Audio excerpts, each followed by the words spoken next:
मेरे प्यारे बच्चों, नेक्स्ट क्वेश्चन हमारे पास में है क्वेश्चन नंबर 125 और क्वेश्चन में गिवन है solid cylinder has a thin string wrapped several times around its circumference.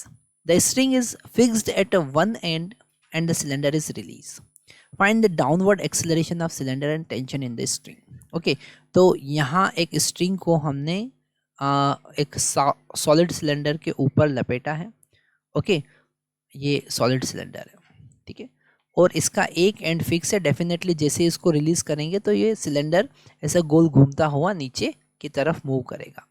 तो नीचे की एक्सेलरेशन हम मानेंगे acceleration of centre of mass, और अल्फा उसका एंगुलर एक्सेलरेशन होगा. यहाँ पर टेंशन जो लगेगा टी, वो इसको टॉर्क प्रोवाइड करेगा, है ना. तो ये गोल घूमने लगेगा. तो यहाँ पर हम अगर इसके लीनियर मोशन के लिए इक्वेशन लिखें, हम सबसे पहले अगर लीनियर मोशन की बात करें, ठीक है, तो लीनियर मोशन के लिए हम इक्वेशन लिखेंगे जो कि होगा mg vertically downward minus T vertically upward is equal to mass into acceleration. इस एक्सेलरेशन को हम a लिख देते हैं, सेंटर ऑफ मास का एक्सेलरेशन. तो ये हमने लीनियर मोशन के लिए इक्वेशन लिखी. अब हम रोटेशनल मोशन के लिए इक्वेशन लिखेंगे, क्योंकि बॉडी रोटेशनल मोशन भी परफॉर्म कर रही है. तो रोटेशनल मोशन के लिए अगर हम इक्वेशन लिखें तो यहाँ पर हम टॉर्क का कॉन्सेप्ट यूज़ करेंगे, और टेंशन यहाँ पर टॉर्क प्रोवाइड कर रहा है.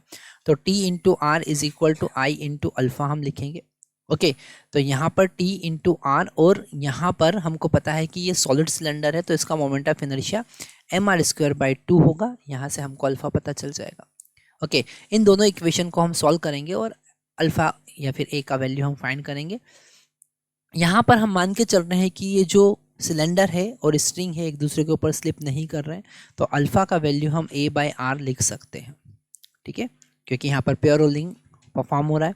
तो जब हम यहाँ से t का वैल्यू पुट करेंगे तो t is equal to r से r यहाँ पर कैंसिल हुआ, हमको मिला mr डिवाइडेड बाई 2, और अल्फा का वैल्यू a/r, तो r से r फिर से कैंसिल हो जाएगा.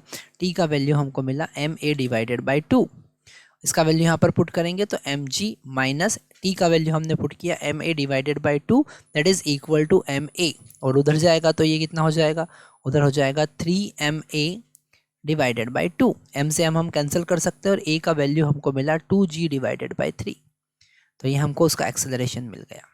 Okay, downward acceleration of cylinder and tension हमको फाइंड करना है, जो कि हम पहले ही फाइंड कर चुके हैं. टेंशन m/2 और a का वैल्यू है 2g/3. 2 से 2 यहाँ कैंसिल हो जाएगा. t इक्वल टू हमको मिला mg डिवाइडेड बाई 3. ओके, तो टेंशन हमने फाइंड किया और एक्सेलरेशन फाइंड किया. मतलब यहाँ पर प्योर रोलिंग की हम बात कर रहे हैं, जिसमें आपको रोटेशनल और ट्रांसलेटिव मोशन दोनों ध्यान से समझना पड़ेंगे.